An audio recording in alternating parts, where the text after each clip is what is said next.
함께 보실 하나님 말씀은 구약성경 열왕기상 9장입니다.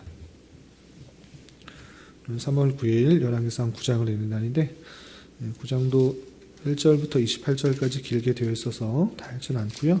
1절부터 14절까지만 함께 봉독하겠습니다. 구약성경 열왕기상 9장 1절부터 14절까지 말씀, 구약성경 528쪽 전후를 보시면 되겠습니다. 1절부터 함께 봉독합니다. 솔로몬이 여호와의 성전과 왕궁 건축하기를 마치며 자기가 이루기를 원하던 모든 것을 마친 때에 여호와께서 전에 기브온에서 나타나심과 같이 다시 솔로몬에게 나타나사 여호와께서 그에게 이르시되 내 기도와 내가 내 앞에서 간구한 바를 내가 들었은즉 나는 내가 건축한 이 성전을 거룩하게 구별하여 내 이름을 영원히 그곳에 두며 내 눈길과 내 마음이 항상 거기에 있으리니 내가 만일 내 아버지 다윗 행함과 같이 마음을 온전히 하고 바르게 하여 내 앞에서 행하며 내가 내게 명령한 대로 온갖 일에 순종하여 내 법도와 율례를 지키면 내가 내 아버지 다윗에게 말하기를 이스라엘의 왕에 오를 사람이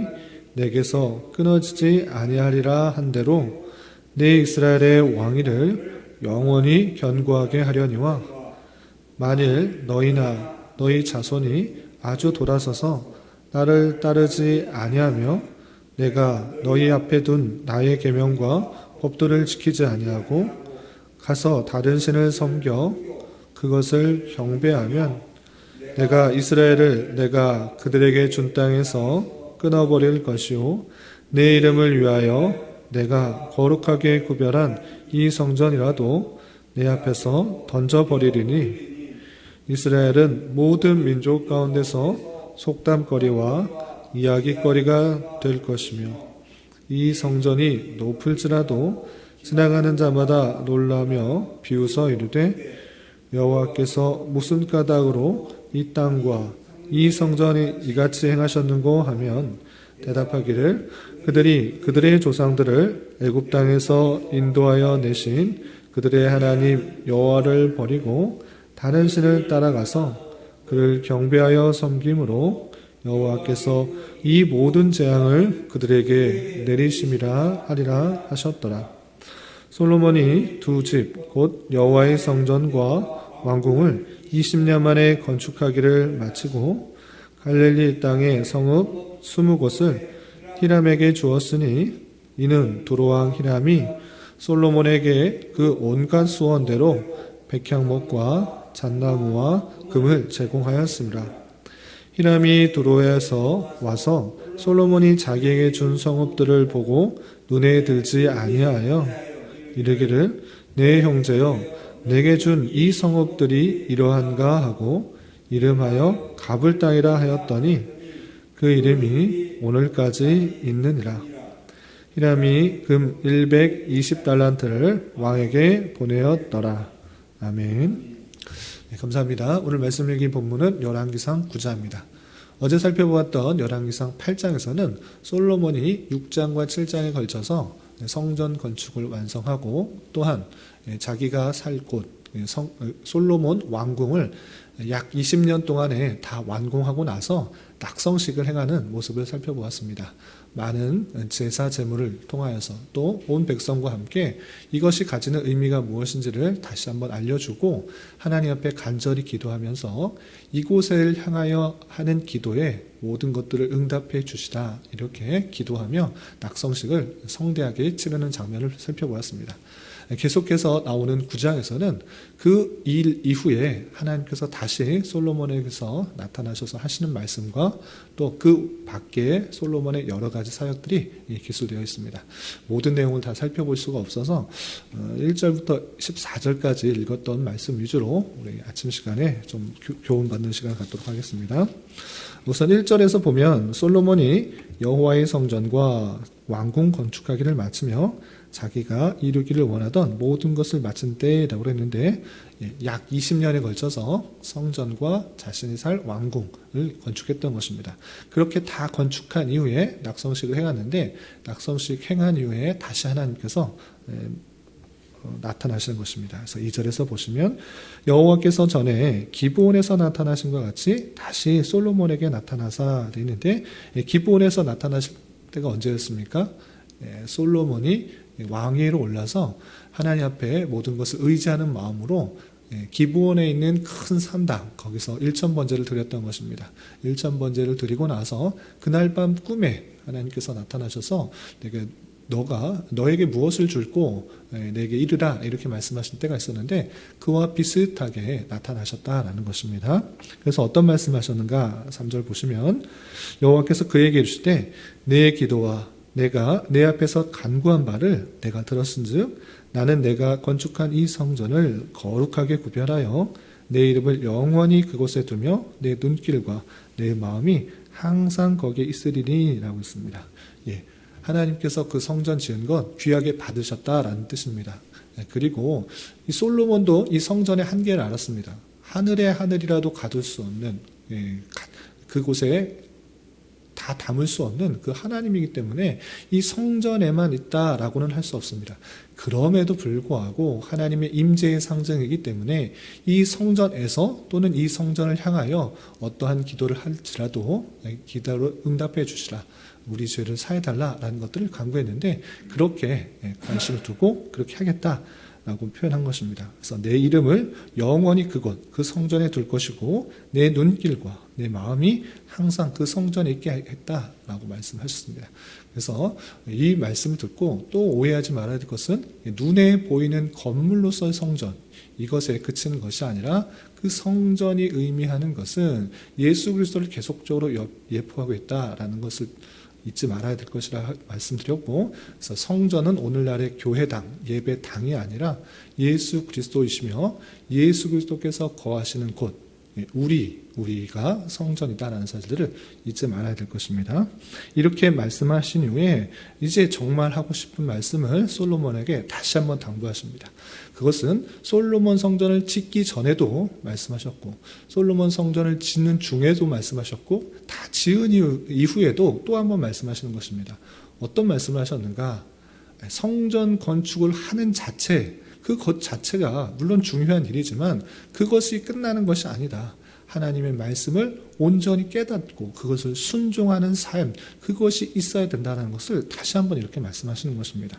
그래서 4절에서 보면 내가 만일 내 아버지 다윗이 행함 같이 마음을 온전히 하고 바르게 하여 내 앞에서 행하며 내가 내게 명령한 대로 온갖 일에 순종하여 내 법도와 율례를 지키면 다윗이 행한 대로 마음을 다하고 바르게 하여서 어떻게 해야 되느냐?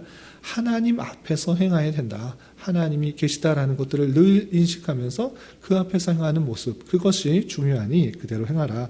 또한 내가 내게 명령한 대로 온갖 일에 하나님의 말씀을 순종하고 내 법도와 율례를 지켜라. 그것이 더 중요한 것이다 라는 것들을 다시 한번 강조하고 있습니다.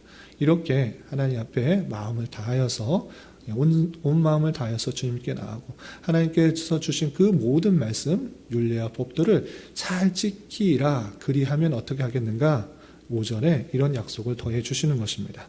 5절 보시면 내가 네 아버지 다윗에게 말하기를 이스라엘의 왕에 오를 사람이 내게서 끊어지지 아니하리라 한 대로 내 이스라엘의 왕위를 영원히 견고하게 하려니와 이것은 다윗에게 언약한 다윗 언약의 핵심적인 부분 중에 하나입니다. 이렇게 하나님 말씀을 온전히 순종할 때 이스라엘을 온전히 다스릴 그 왕으로 오를 사람이 끊어지지 아니할 것이다 라고 분명히 말했고 이스라엘 왕위를 영원히 견고하게 할 것이다. 다윗 언약이 온전히 지켜질 것이다 라고 다시 한번 알려주고 있는 것입니다. 그래서 성전 건축하는 건 중요한 일, 아주 하나님을 모시고 싶은 마음, 잘 모시고 싶은 마음, 그 마음은 아주 잘 받은 것이다.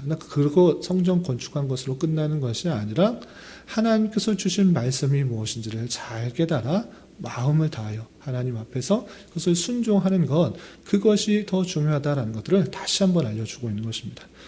그리고 그렇게 하지 않을 때는 어떤 또 재앙이 있는가, 어떤 심판이 있는가, 그것도 더 많은 부분을 할애해서 설명하고 있는 것입니다. 그래서 6절 이하 또 살펴보면, 만일 너희나 너희 자손이 아주 돌아서서 나를 따르지 아니하며 내가 너희 앞에 둔 나의 계명과 법도를 지키지 아니하고 가서 다른 신을 섬겨 그것을 경배하며, 반대적인 상황을 말씀하고 있습니다. 하나님 앞에서 온전히 그 말씀을 순종하고 따르고 법도와 윤례를 잘 지키면 왕위가 영원히 지켜질 것이다, 국권이 될 것이다, 왕위를 이을 사람이 끊어지지 않을 것이다 라고 말했지만, 그 반대적인 상황입니다. 그 반대적인 상황은 그 솔로몬뿐만 아니라 솔로몬 휘하에 있는 그 백성들에게까지도 미칩니다. 그래서 너희나 너희의 자손이 아주 돌아서서 나를 따르지 아니하며, 하나님 말씀을 온전히 따르지 않는 것입니다. 완전히 돌아서서 그 말씀을 잘 듣지 않고 뒤돌아서는 것입니다. 그래서 나의 계명, 법도를 지키지 아니하고 다른 신을 섬겨 그것을 경배하게 된다고 하면, 그럴 상황을 가정하면 어떠한 재앙이 있는가, 어떠한 심판이 있는가, 7절 이하 이렇게 설명하고 있습니다. 7절, 내가 이스라엘을 내가 그들에게 준 땅에서 끊어버릴 것이요 가나안 땅에 입성하게 하시고 그 가나안 땅에서 잘 살게 하셨는데 거기서 끊어버리겠다 말씀하시는 것입니다. 또한 내 이름을 위하여 내가 거룩하게 구별한 이 성전이라도 내 앞에서 던져버리리니, 7년 6개월 동안 열심히 그 식양대로 잘 건축하고 아주 멋있게 또 금으로 화려하게 잘 지었으나 이것을 던져버리겠다. 이것이 무엇이 중요하냐? 그 건축 자체가 중요한 것이 아니라 그 말씀대로 살아가는 것이 중요한데, 건축은 해놓고 그 건축의 의미인 하나님의 존중하고 하나님의 말씀대로 그 임재 가운데 살겠다라는 그런 모습은 전혀 없이 살아갈 때 그것을 던져버리겠다, 무너뜨리겠다, 없애버리겠다 이렇게 말씀하시는 것입니다. 그리고 이스라엘은 모든 민족 가운데서 속담거리와 이야기가 될 것이며 이 성전이 높을지라도 지나가는 자마다 놀라며 비웃어 이르되 여호와께서 무슨 까닭으로 이 땅과 이 성전에 이같이 행하셨는고 하면 대답하기를 그들이 그들의 조상들 애굽 땅에서 인도하여 내신 그들의 하나님 여호와를 버리고 다른 신을 따라가서 그를 경배하여 섬김으로 여호와께서 이 모든 재앙을 그들에게 내리심이라 하리라 하셨더라 그랬습니다. 이렇게 온전히 순종하지 않을 때 그 성전이 무너지고 성전이 버림받을 뿐만 아니라 이스라엘 백성들이 모든 사람 민족, 모든 민족들에게 비웃음거리, 놀림거리가 된다라는 것입니다. 하나님께서 이스라엘 백성들을 애굽 땅에서 건져내어서 가나안 땅에 살게 하였는데, 하나님께서 약속하신 땅에 살게 하였는데 그들이 하나님을 버리고 우상을 숭배함으로 말미암아 이런 비웃음거리가 되었다라고 모든 사람들이 놀리는 웃음거리가 될 것이니 너희는 온전히 하나님의 말씀을 잘 지키고 순종해라 라는 것들을 다시 한번 강조하고 설명하고 있는 것입니다. 그리고 요거에 대한 교훈은 다시 한번 끝났음에 다시 하도록 하고, 그리고 나서 10절부터 14절까지는 성전 건축이 다 완성되고 또 낙성식도 행했기 때문에 솔로몬은 두로왕 히람에게 자신이 약조했던 여러 가지 것들을 다시 주는 장면이 나옵니다. 그 내용이 10절 이하 14절까지인데 어떤 일들이 있었는지 좀 살펴보겠습니다. 10절, 솔로몬이 두 집 곧 여호와의 성전과 왕궁을 20년 만에 건축하기를 마치고 갈릴리 땅의 성읍 20곳을 히람에게 주었으니 됐습니다. 건축하고 나서 이제 마지막으로 거래를 완료하는 것입니다. 거래 완료하는데 갈릴리 땅의 성읍 20곳을 히람에게 주었다 그랬습니다. 왜 히람에게 그 땅을 20곳을 주었는가라고 했을 때 그 이유에 대해서 11절 하반절에서는 이렇게 밝히고 있습니다. 이는 두로왕 히람이 솔로몬에게 그 온갖 소원대로 백향목과 잣나무와 금을 제공하였습니다. 그랬습니다. 그러니까 성전 건축하기 이전에 솔로몬이 히람에게 그 약속을 했던 것입니다. 거래에 대한 약속을 했는데 두 사이가 좋았기 때문에 우리에게는 기술자도 없고 건축 재료도 없다, 자재도 없다. 그래서 두로에 있는 많은 백향목들 그리고 돌들 그런 것들 있으면 원하는 대로 나에게 달라. 그것을 준다고 하면 내가 너희 왕궁에서 쓸 먹을 것들, 음식물을 충분히 제공하겠다라는 그런 약속을 했습니다. 그런데 그 중간에 있는 이야기는 나오지 않지만 이 제공하는 것, 건축 자재 이런 것들은 충분히 제공을 받았지만 솔로몬이 어떤 이유에서인지 그것에 대한 보상을 못했던 것 같습니다. 그래서 솔로몬은 이제 성전 건축이 다 끝났으니 주려고 했던 그 것 중에서 음식물들은 충분하지 못하니 성읍들을 주기로 마음먹었던 것 같습니다. 그래서 갈릴리 땅에 있는 성읍 20곳을 히람에게 주도록 한 것입니다. 그래서 많은 것들 원하는 대로 건축자재를 받았기 때문에 그것에 대한 감사의 표시로 또 대가로 성읍 20곳을 준 것입니다. 그런데 이 성읍 20곳을 받았을 때 히람은 어땠는가? 좋아한 것이 아니라 약간 마음이 상한 것입니다. 마음에 들지 않았던 것입니다. 왜 그런가? 그 땅이 좋은 땅이 아니라 누가 봐도 살 수가 없는 그런 땅인 것을 준 것입니다. 솔로몬은 여기 살 수가 없는 그런 땅이지만 혹여나 두로왕 히람이 쓸 수 있을까 생각하여서 주었지만 그것을 받지 않고 오히려 솔로몬에게 부족한 그런 부분들을 채워주는 그 모습을 볼 수 있습니다. 그래서 보면 12절 보면 히람이 두로에서 와서 솔로몬이 자기에게 준 성읍들을 보고 눈에 들지 아니하여 냈습니다. 두로는 아주 상업이 발달된 도시입니다. 많은 부가 있고 또 많은 그 무역을 통해서 많은 부와 또 많은 상업적으로 발달된 그리고 건축자들도 많은 그런 도시였습니다. 그런 도시에서 살았던 이 두로왕 히람이 봤을 때 이 준 20곳의 성읍이 눈에 들지 않았다라고 한 것입니다. 마음에 들지 않은 것입니다. 좋은 땅에서 살다가 이 준 성읍을 보니 마음에 들지 않아서 어떻게 했는가? 13절을 보면 이르기를 내 형제여 내게 준 이 성읍들이 이러한가? 내게 준 성읍들이 왜 이 모양이냐? 왜 이렇게 형편없는 것을 주었냐? 마음에 들지도 않는 누구나 봐도 살 수가 없는 전혀 쓸모가 없는 땅을 주었느냐라고 하면서 어떻게 이름했느냐? 가불 땅이라 하였다 됐습니다. 그리고 그 이름이 오늘까지 그렇게 있다라고 표현되어 있습니다. 그래서 가불이라는 뜻은 무엇인가라고 하면 주위, 주변, 국경이라는 뜻을 갖고 있습니다. 이 가불 자체는 주위, 주변, 국경이라는 뜻이지만 그 가불의 원을 보면 없는 것과 같다, 가치가 없다, 하찮다라는 의미를 갖고 있습니다. 그러니까 하찮은 땅을 주었느냐라고 하면서 가불이라 했는데 오늘까지 이루어졌다라고 하면서 그 성읍이 주었음에도 불구하고 눈에 들지 않는 모습을 볼 수 있습니다. 그리고 이 표현이 역대하 8장 2절, 1절, 2절에 같게 되어 있는데 여기서는 표현되지 않지만 열왕기에서는 표현되지 않지만 이 두로왕 히람이 가치가 없는 것을 알아서 어떻게 했느냐라고 했을 때 다시 돌려준 것으로 나옵니다. 그 20곳의 땅을 내가 이것을 가져서 무엇이냐 쓸데가 없다 생각하여서 다시 솔로몬에게 주었다라고 표현되어 있습니다. 그리고 그냥 돌려준 것에서 끝난 것이 아니라 히람은 어떻게 했느냐 14절 히람이 근 120달란트를 왕에게 보내었다라고 했습니다. 오히려 많은 것들을 제공했고 나니까 받아야 될 음식물 못 받았고 성읍으로 받았는데 성읍 보니까 볼품 없다 생각하여서 다시 돌려줄 뿐만 아니라 솔로몬이 아주 형편이 어렵다 생각했는지 20년 동안 많은 건축을 하느냐 힘들었나 보다 생각했는지 120달란트라 되는 그런 어마어마한 금의 양을 솔로몬에게 주는 그런 호의를 베푸는 내용이 나옵니다.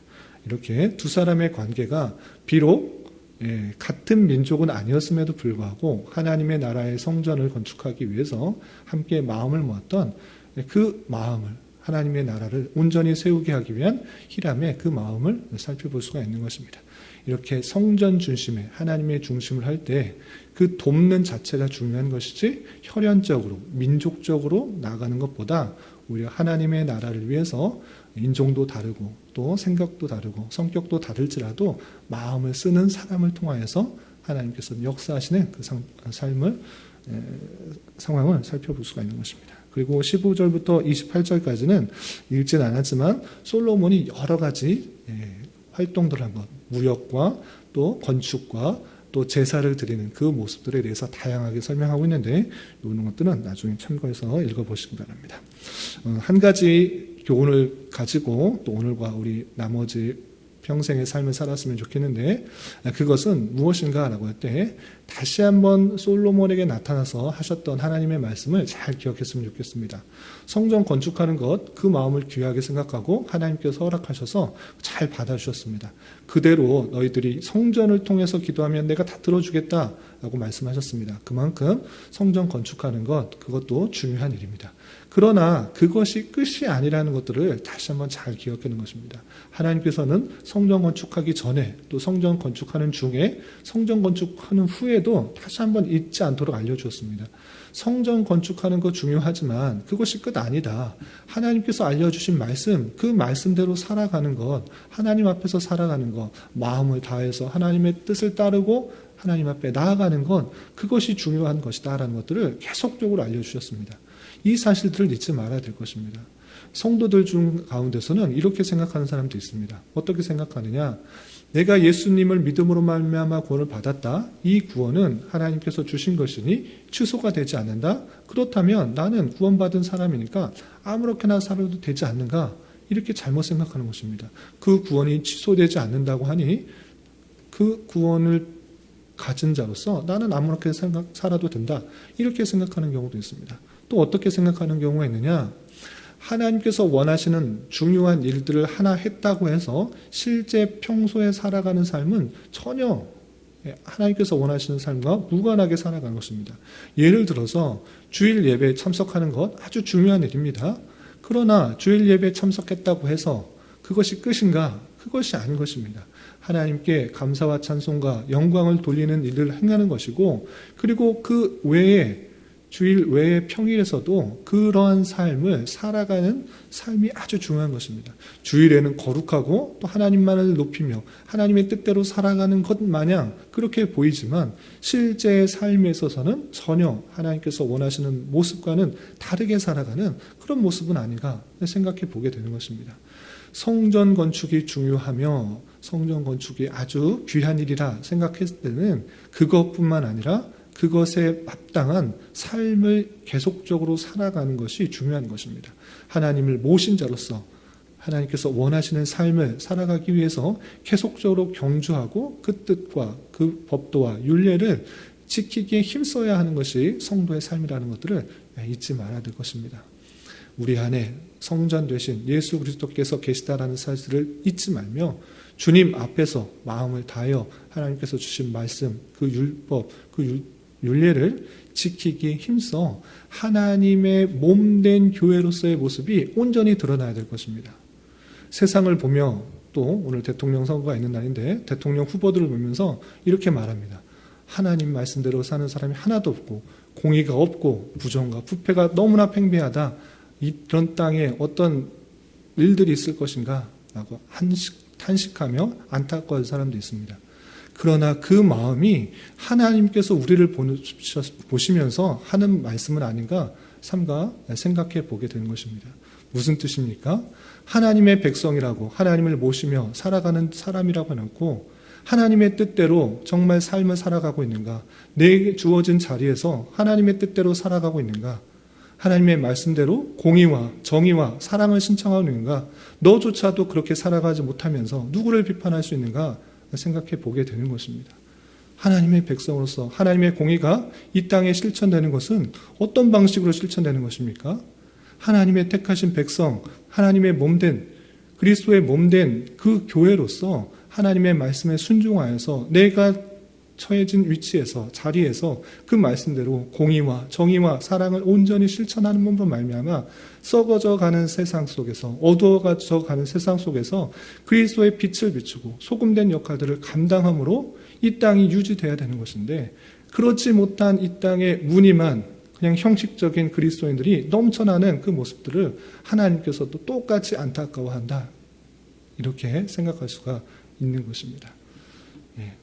우리 주변에 부정과 부패, 또 비리와 이런 것들을 안타까워하는 마음이 우리에게 있다고 하면 남을 비판하기 전에 내가 먼저 하나님의 뜻을 조차 공의와 정의를 실천하고 올바르게 살아가는 그 모습들을 통해서 하나님의 뜻이 우리의 삶을 통해서 실천된다 생각하면서 어두워져가고 썩어져가는 사회 속에서 빛과 소금의 역할들을 잘 감당할 수 있는 저와 여러분이 되시기를 주님의 이름으로 부탁을 드립니다. 기도하겠습니다. 하나님 아버지 감사합니다. 오늘 말씀을 통하여 솔로몬의 성전 봉헌식 이후에 하나님께서 다시 솔로몬에게 나타나셔서 하나님의 말씀을 온전히 순종하게 될 때 왕위에 오를 사람이 끊이지 않게 된다라는 말씀과 또 말씀을 순종하지 않게 될 때 이스라엘이 멸망하게 된다라는 말씀을 다시 한번 주시는 말씀을 대하였습니다. 이런 말씀을 대하는 자로서 성전 건축 자체가 중요한 것이 아니라 성전을 모시는 삶의 자세가 중요한 줄 알아 우리의 신앙 생활에 있어서 외적인 하나의 형식뿐만 아니라 날마다의 삶 속에서 주님을 모시는 마음으로 주님 앞에서 또 주님의 뜻을 온전히 실천하며 살아갈 수 있는 저희 모두가 될 수 있도록 인도하여 주시옵소서. 주님 나라와 민족을 위하여 기도합니다. 코로나로 인하여 또 산불로 인하여 대통령 선거 부정 논란들로 인하여 나라가 많이 혼란스럽고 어렵습니다. 주님의 몸된 저희가 올바르게 살아가 빛과 소금들의 역할들을 해야 하는데 그렇게 살아가지 못하였습니다. 위정자들을 위해 관심 갖고 기도해야 하는데 그렇지 못했습니다. 주님 불쌍히 여겨주시고 은혜를 더하여 주시사 이 나라가 하나님의 창조 질서가 온전히 지켜지며 자유와 민주와 평화와 정의와 공의와 사랑 가운데 주님을 온전히 예배하며 성도 간의 친밀한 교제를 나누는 신앙생활이 막히지 않도록 은혜를 더하여 주시옵소서. 특별히 오늘 선거의 모든 과정이 공정하고 부정부패 없이 잘 치러질 수 있도록 주님 인도하여 주시옵소서. 특별히 교회 내 육체 연약함으로 직장과 사업장의 문제로 자녀의 학업과 진로의 문제로 가정의 여러 가지 문제로 주님께 간절히 부르짖며 나아가는 여러 지체들이 있사오니 주님께서 그들의 기도 들으시사 응답하여 주시고 우리의 기대와 소망보다 훨씬 더 필요한 것으로 채우시는 하나님을 깊이 경험하는 기회되게 인도하여 주시옵소서. 오늘 저녁에 있는 수요 성경 공부 시간에도 함께하여 주실 준비되며 이 시간 각자 간절히 부르짖는 기도 제목 주님께서 들으시고 가장 선한 것들로 응답하여 주시옵소서. 예수님의 이름으로 기도 올리옵나이다. 아멘.